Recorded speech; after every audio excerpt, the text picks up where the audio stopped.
Hello football প্রেমীরা, কি খবর সবার? আশা করি সকালে ভালো আছেন। আজকে রাত একটাই দেখা হচ্ছে স্পেন ভার্সেস পর্তুগালের ম্যাচ।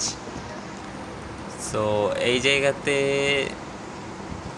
স্পেনের সমর্থক, আজকে আর্জেন্টাইন ফ্যানরা স্পেনের সমর্থক হবে। আর যারা মোটামুটি কিছু স্পেন ফ্যান আছে যারা ফুটবল নিয়মিত দেখেন, ব্রাজিল আর্জেন্টিনার বাইরেও যাদের পছন্দের টিম আছে তাদের ভিতর স্পেনের সমর্থক একদল আছেন, ফ্রান্স ব্যতীত। ফ্রান্সের তো আছে ভাই, কাপ দেখা, প্লেয়ার দেখা, এমবাপ্পে, ডেম্বেলে, এদেরকে দেখা। কিন্তু যারা খুব ভালো মতো খেলা বলছে তাদের মধ্যে কিছু অংশ স্পেন সমর্থক। কারণ গত 2 বছরে যা দেখাইছে, ফ্রান্সকে দুইবার হারাইছে, পর্তুগালকেও হারাইছিল একটুর জন্য। যাই হোক, ম্যাচটা ড্র হয়, সমতাই হয়, ওইখান থেকে যে পেনাল্টি ট্রাইবেকারের হয়, ট্রাইবেকার থেকে যে পর্তুগাল জিতে যায় ন্যাশনস লিগটা। তো ওই টুর্নামেন্টটা অত বড় করেও দেখা হয় না। তবুও যদি বলা হয়, এটা দিয়ে অনেকে ভাববেন যে আজকে হয়তো পর্তুগাল খুব সহজেই জিতে যাবে। সেই ক্ষেত্রে আমি বলবো যে একদমই এটা আশা করেন না। কারণ স্পেনের সাথে খুব বড় সড়ো একটা পরীক্ষা দিতে হবে ক্রিশ্চিয়ানো রোনাল্ডোর পর্তুগালকে। আর স্পেনকেও খুব বড় সড়ো একটা পরীক্ষা দিতে হবে এই ক্রিশ্চিয়ানো রোনাল্ডোর পর্তুগালকে। আর আমি মনে করি, মানে আমি একটা জিনিস চাই যে ফাইনালে এবার ফ্রান্স বাদে অন্য কোনো টিম খেলুক। আর বাংলাদেশে যেহেতু আর্জেন্টিনা আর ব্রাজিলের সমর্থক বেশি, সেই ক্ষেত্রে ব্রাজিল তো আজকে বিদায় নিল। ব্রাজিলের বিদায় আমার খুব বেশি কষ্ট হচ্ছে না, বাট নেইমারের বিদায়টা আমার একটু এলোমেলো হয়ে যাচ্ছে মনটা। যাই হোক, সো বলবো যে ওই পাশ থেকে আর্জেন্টিনাই জ্যাক, বাংলাদেশে একটা ওয়ার্ল্ড কাপের অ্যামেজটা থাকুক, মানে উত্তেজনাটা থাকুক, সবাই দেখুক। কিন্তু আমি চাচ্ছি যে ফ্রান্সকে হারাক এমন একটা টিম ফ্রান্সের সাথে সেমিফাইনালে লড়াই করুক। সেটা হইতে পারে সব থেকে বেস্ট টিম, বেস্ট অপশন হইতে পারে স্পেন। কেননা গত 2 বছরে, মানে 24 সালে দুইবার হারাইছে ফ্রান্সকে এই স্পেন। তাই জন্য আমি চাচ্ছি যে আজকের, মানে তার মধ্যেও ভাই আমি তো স্পেন ফ্যান, স্পেনের খেলা আমার ভাল লাগে, তাদের পাসিং গেম টোটালি মানে মন জয় করে নেওয়ার মতো একটা খেলা। আর ইউরো কাপে ফ্রান্সের সাথে যেই খেলাটা দিয়েছিল, মাথা নষ্ট গেম, কি খেলাটাই যে দিয়েছিল। যাই হোক, ইউরোপে এখন দাপট দেখানো টিমগুলোর ভিতরে আমি ফ্রান্সের পরে স্পেনকেই রাখবো। আর স্পেন কেন জিতবে না? আপনাদের মনে হয় স্পেনের অ্যাটাকিং লাইন খারাপ?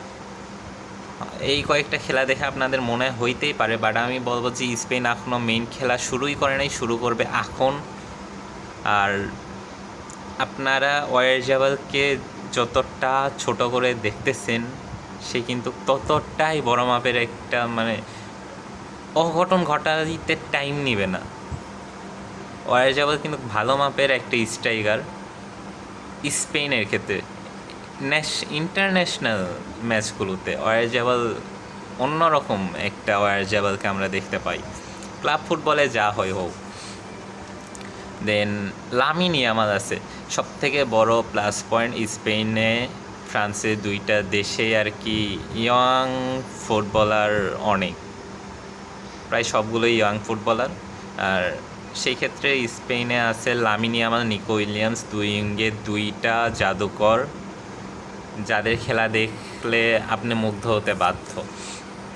তো আমি মনে করব যে এই দুইটা উইঙ্গার, নিকো উইলিয়ামস এখন একটু ইনজুরির সমস্যায় ভুগতেছে। আশা করি আজকের ম্যাচটা পর্তুগালের সাথে যদি জিতে যায়, কষ্ট করে হোক, আরামে বিরামে হোক, যেমনিই হোক, যদি জিতে যায়, নিকো উইলিয়ামস, আরও একটা মাঝখানে ম্যাচ থাকবে ইউএসএ, আমি ওইটা নিয়ে খুব বেশি চিন্তা করতে যাচ্ছি না, কারণ ওইটা জিতে যাবে, আমার ভরসাটুকু আছে স্পেনের প্রতি। দেন হবে ফ্রান্স। আবার ইউএসএকে যদি সেনেগালকে যেভাবে বেলজিয়াম হারাইছে এইভাবেও যদি হারাই, আমেরিকা যদি বাদ পড়ে প্রচণ্ড খুশি হব ভাই, এটা বলার মতো না। সো ইউএসএকে আমি এখানে ইউএসএকে প্রেডিকশনে রাখলাম যে কোয়ার্টার ফাইনাল স্পেন পর্তুগালের সাথে রাউন্ড অফ 16 আজকের আর একটাই যদি জিতেও যায়, কোয়ার্টার ফাইনাল যদি স্পেন আর ইউএসএ হয়, ইউএসএ হারবে, এটা শিওর থাকেন, স্পেন জিতবে। আর তখন যে আমরা দেখতে পারবো ওই দিক থেকে ফ্রান্সেরও কোনো অঘটন হওয়ার সম্ভাবনা আমি দেখতেছি না। ফ্রান্সও হয়তো সেমিফাইনাল যাবে, স্পেনও সেমিফাইনাল, তখন আমি দেখতেছি স্পেন ফ্রান্সকে হারানোর ক্ষমতা রাখতেছে, কারণ তখন নিকো উইলিয়ামস সেও ইনজুরি থেকে একদম ভালোভাবে ব্যাক করতে পারবে।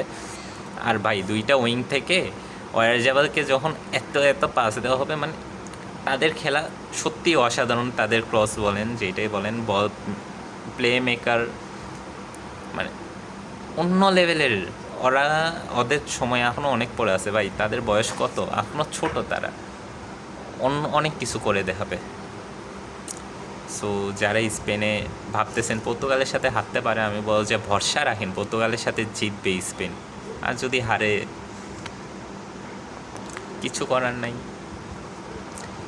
অবশ্যই স্পেনের ওয়ার্ল্ড কাপের লাকটা খারাপ, আমি যেটা দেখছি গতবারে পেনাল্টি শুট আউটে যে অবস্থা ছিল, মানে প্রত্যেকটা ম্যাচে তাদের পাসেস থাকে এত এত বেশি, মানে বল কন্ট্রোল ওদের কাছে অনেক থাকে, যার কারণে তাও পেনাল্টি শুট আউটে কী করছো ওইটা আর মনেও করতে চাই না। এবার ওয়ার্ল্ড কাপে ওই রকম কিছু না হোক, স্পেন ফাইনাল খেলুক, সেটা এগেনস্ট আর্জেন্টিনা হোক, যেই হোক, নরওয়ে হোক, ইংল্যান্ড হোক, কিন্তু আর্জেন্টিনা হইলে বাংলাদেশে উত্তেজনাটা থাকবে, এই কারণে চাইতেছি আর্জেন্টিনাই জ্যাক আর স্পেন ওয়ার্ল্ড কাপ নিক। যাই হোক, দেখা যাক কী হয়। 26 ওয়ার্ল্ড কাপ কিছু বলা যাচ্ছে না, প্রেডিকশনও করা যাচ্ছে না।